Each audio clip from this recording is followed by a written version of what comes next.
பினாங்கில் தேங்காய்களுக்கு கடுமையான பற்றாக்குறை ஏற்பட்டுள்ளதால் இவ்வாண்டு தைப்பூச விழாவிற்கு உடைக்கும் தேங்காய்களின் எண்ணிக்கையை பக்தர்கள் குறைத்துக் கொள்ள வேண்டும். முதலமைச்சர் சவுகான்யோ அவ்வாறு கேட்டுக் கொண்டுள்ளார். தேங்காய் உடைப்பை குறைக்க வேண்டும் என பினாங்கு பயணீட்டாளர் சங்கம் அண்மையில் வைத்த கோரிக்கையை அவர் ஆமோதித்தார். பினாங்கு தைப்பூசத்தில் தேங்காய் உடைப்பது ஒரு முக்கியமான பாரம்பரியமாக இருந்தாலும் தற்போது தேங்காய் கையிருப்பில் தட்டுப்பாடு நிலவுவதை பக்தர்கள் புரிந்து கொள்ள வேண்டும் என்றார் அவர். மக்களுக்கான உணவு உத்தரவாதம் பாதிக்காத வகையில் தேங்காய் உடைப்பில் பக்தர்கள் சிக்கனமாக இருப்பது சிறந்தது என முதலமைச்சர் செய்தியாளர்களிடம் கூறினார். வட மாநிலங்களுக்கான மிகப்பெரிய தேங்காய் விநியோகிப்பாளர்களில் ஒன்றான அன்பா தேங்காய் ட்ரேடிங் விளைச்சலில் ஏற்பட்டுள்ள கடும் வீழ்ச்சி காரணமாக இவ்வாண்டு தைப்பூசத்திற்கு தேங்காய்களுக்கான தேவையை பூர்த்தி செய்ய முடியாது என்று கூறியதை அடுத்து சவுகான்யோ அவ்வாறு கூறினார். பற்றாக்குறையால் உள்ளூர் தேங்காய்கள் இப்போது பினாங்கின் சில பகுதிகளில் தலா 3 ரிங்கேட் 90 சென்ட் வரை விற்கப்படுகின்றன. முன்பு 2 ரிங்கேட் 50 சென்ட் முதல் 2 ரிங்கேட் 60 சென்ட் வரை மட்டுமே இருந்தது.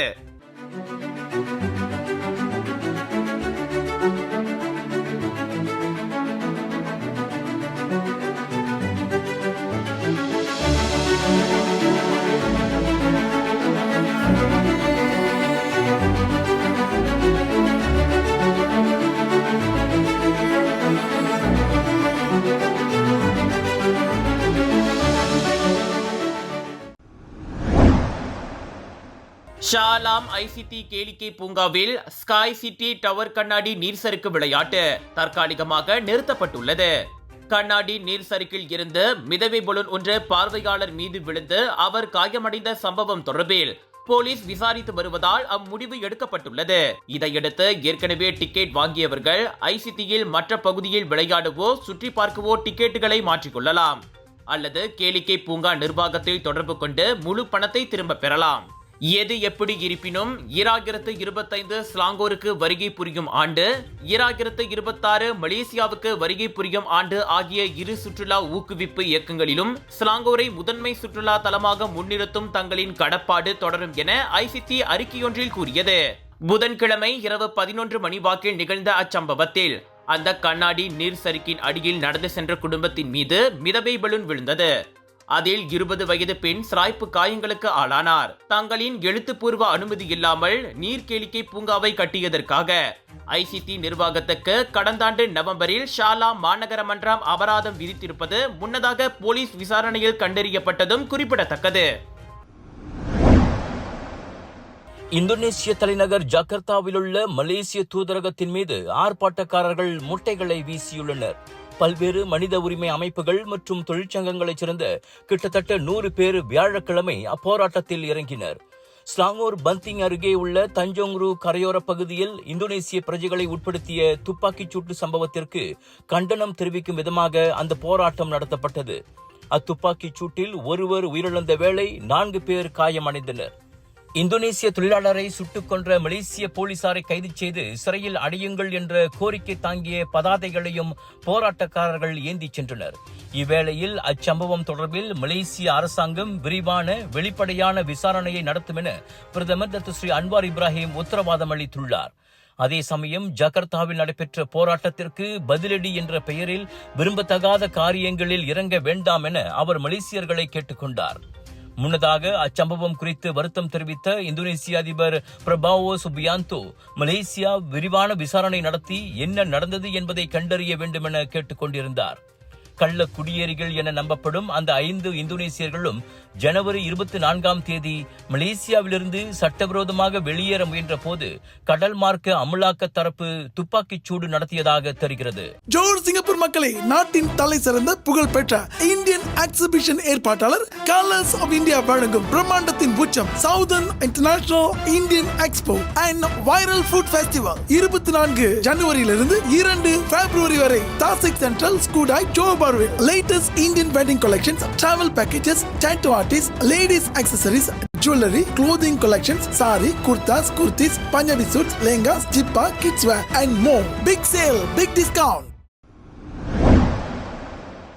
குவாலத்திரங்கானு பந்தாய் பத்து பூரோ 2 கடற்கரையில் கண்டெடுக்கப்பட்ட 34 எலும்பு துண்டுகள் மனித எலும்பு கூடுகள் அல்ல என உறுதிப்படுத்தப்பட்டுள்ளது. சுல்தானா நூர் ஜஹீரா மருத்துவமனையின் தடயவியல் பிரிவு நடத்திய பரிசோதனையில் அது கண்டறியப்பட்டதாக மாவட்ட போலீஸ் தலைவர் துணை ஆணையர் அஸ்லி பொம்மனோ தெரிவித்தார். கண்டெடுக்கப்பட்ட எலும்பு துண்டுகளின் வடிவம், தடிமன், நீளம் ஆகியவற்றில் வேறுபாடுகள் உள்ளன.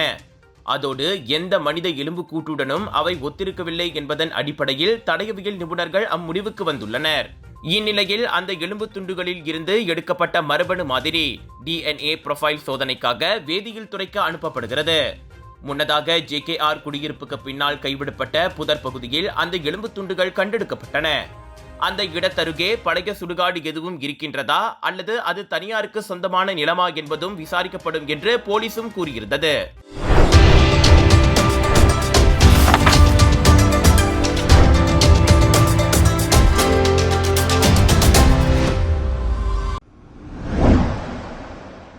விலையோ மலிவு, செலவோ குறைவு, தரமோ உயர்வு, மனமோ நிறைவு. மக்களின் தேர்வு என்ரிகோஸ் முழு ஆடை சத்துள்ள பால்மாவு.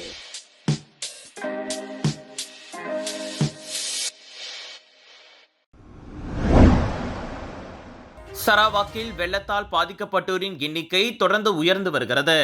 இன்று காலை 7 மணி வரைக்குமான தகவலின்படி 3618 குடும்பங்களை சேர்ந்த 12470 பேர் 62 தற்காலிக துயர் துடைப்பு மையங்களில் தங்கியுள்ளனர். நேற்றிரவு அவ்வெண்ணிக்கை 11234 பேராக மட்டுமே இருந்தது. புதிதாக 2 நிவாரண மையங்கள் திறக்கப்பட்டுள்ளன. ஆக மோசமாக பிந்துலு வட்டாரம் பாதிக்கப்பட்டுள்ளது. அங்கு 10 PPS மையங்கள் செயல்பட்டு வருகின்றன. 9 மையங்களில் வெள்ளத்தால் பாதிக்கப்பட்டோரும் மற்றொன்றில் நிலச்சரிவிலால் பாதிக்கப்பட்டோரும் தங்க வைக்கப்பட்டுள்ளனர். அங்குள்ள 2 மாவட்டங்களில் மொத்தமாக 1649 குடும்பங்களை சேர்ந்த 5885 பேர் நிவாரண மையங்களில் தஞ்சமடைந்துள்ளனர். சீபு, குச்சிங், சமரஹான், அசாஜயா, சுபுயாவ், சிரியான் உள்ளிட்ட இடங்களும் வெள்ளத்தில் பாதிக்கப்பட்டுள்ளன. இவ்வேளையில் சபாவில் 4000க்கும் மேற்பட்டோர் வெள்ளத்தால் பாதிக்கப்பட்டுள்ளனர். கிலான் பள்ளத்தாக்கில் 6 மாவட்டங்களில் நிகழ்ந்த 8 கைபேசி திருட்டு சம்பவங்கள் தொடர்பில் 4 வெளிநாட்டவர்கள் கைதாகியுள்ளனர். அவர்கள் முறையே 31 வயது முதல் 61 வயதிலான 2 ஆடவர்கள் 2 பெண்கள் ஆவர். ஸ்லாங்கூர் போலீஸ் தலைவர் டத்தோ உசின் ஒமார் கான் அதனை தெரிவித்தார். சர்டாங், பொத்தாலிங் ஜயா, சுபாங் ஜயா, டாங் வாங்கி, சுரா, செந்துல் ஆகிய 6 மாவட்டங்களில் திருடு போன 12 ஐபோன்கள் உட்பட 13 கைபேசிகள் அவர்களிடமிருந்து பறிமுதல் செய்யப்பட்டன. இந்த கேங் என் கும்பலுக்கு 41 வயது வியட்நாமிய மாதுவே தலைவியாக இருப்பது விசாரணையில் கண்டறியப்பட்டது. டிசம்பரில் மலேசியாவுக்கு வந்தவர்கள் 1 வாரம் தங்கி தாயகம் திரும்பிவிட்டனர். பிறகு ஜனவரி 17ஆம் தேதி மலேசியா திரும்பி ஒரே வாரத்தில் இங்குள்ள பேரங்காடிகளில் 8 முறை கைவரிசையை காட்டியுள்ளனர்.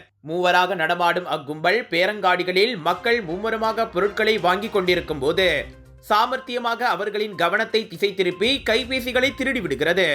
திருடிய கைபேசிகளை வியட்நாமுக்கு கொண்டு சென்று விற்பதே அக்கும்பலின் வேலை. கைதான எஞ்சிய ஒருவன் அவர்களின் காரோட்டியான இருந்த ஜோர்டானியா ஆடவன் ஆவான். லக்காஸ் எனப்படும் காஜாங் சரம்பான் நெடுஞ்சாலையின் 18வது கிலோமீட்டர் முதல் 20வது கிலோமீட்டர் வரை எதிர் திசையில் வாகனம் ஓட்டி சென்ற ஆடவர் கைதாகியுள்ளார். நீலாய் போக்குவரத்து போலீஸ் தலைமையகத்தில் நேற்று மாலை சரணடைய வந்தபோது 72 வயது அம்முதியவர் கைது செய்யப்பட்டார். பழுப்பு நிற பரூடுவா அக்ஸியா கார் காஜாங் நோக்கி செல்லும் பாதையில் எதிர் திசையில் பயணிக்கும் வீடியோ முன்னதாக வைரலாகி இருந்தது. இதையடுத்து காரின் உரிமையாளரை அடையாளம் கண்ட போலீஸ் வாக்குமூலம் அளிக்க வருமாறு அவரை கேட்டுக்கொண்டது. அம்முதியவர் மறதி நோயால் பாதிக்கப்பட்டவர் என்றும் சம்பவத்தின் போது சரம்பானில் உள்ள தனது வீட்டுக்கு அவர் சென்று கொண்டிருந்ததும் தொடக்க கட்ட விசாரணையில் கண்டறியப்பட்டது. எனினும் மேற்கொண்டு விசாரணைகள் நடைபெறுவதாக நீலாய் மாவட்ட போலீஸ் தலைவர் சூப்பரிண்டென்டன்ட் அப்துல் மாலி அசீம் தெரிவித்தார். எங்க வீட்ல எல்லாரும் தினமும் காலையில ரெய்னாயூர் வெர்ஜின் கோகனட் ஆயில குடிக்கிறோம். நீங்களும் தினமும் ரெய்னாயூர் வெர்ஜின் கோகனட் ஆயில குடிங்க. எப்பவுமே புத்துணர்ச்சியோட இருங்க. ஒவ்வொரு பொழுதும் ரெய்னாயூருடன் தொடங்குங்கள்.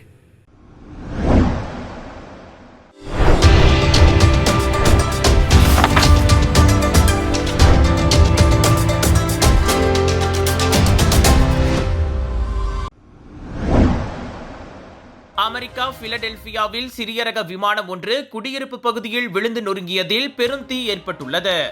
விமானம் விழுந்து நொறுங்கிய இடத்தில் ஒரு பெரிய தீப்பிழம்பு கிளம்பியதாகவும் தொடர்ந்து தரையில் பல தீப்பொறிகள் ஏற்பட்டதாகவும் அமெரிக்க ஊடகங்கள் கூறுகின்றன. சம்பவ இடத்தை நோக்கி செல்லும் சாலைகள் போக்குவரத்துக்கு மூடப்பட்டு தீயை அணைக்கும் நடவடிக்கைகள் தீவிரப்படுத்தப்பட்டுள்ளன. அந்த தனியார் விமானம் 6 ஏற்றி இருந்ததாக கூறப்படுகிறது. அவர்களுக்கு என்னவானது என்பது குறித்து போலீசோ தீயணைப்புத் துறையோ உடனடி தகவல் எதனையும் தெரிவிக்கவில்லை. வாஷிங்டனில் பயணிகள் விமானமும் ராணுவ ஹெலிகாப்டரும் நடுவானில் மோதி அனைத்து 67 பயணிகளும் உயிரிழந்த சம்பவம் நடந்து 2 நாட்கள் இடைவேளையில் இவ்விபத்து நிகழ்ந்துள்ளது.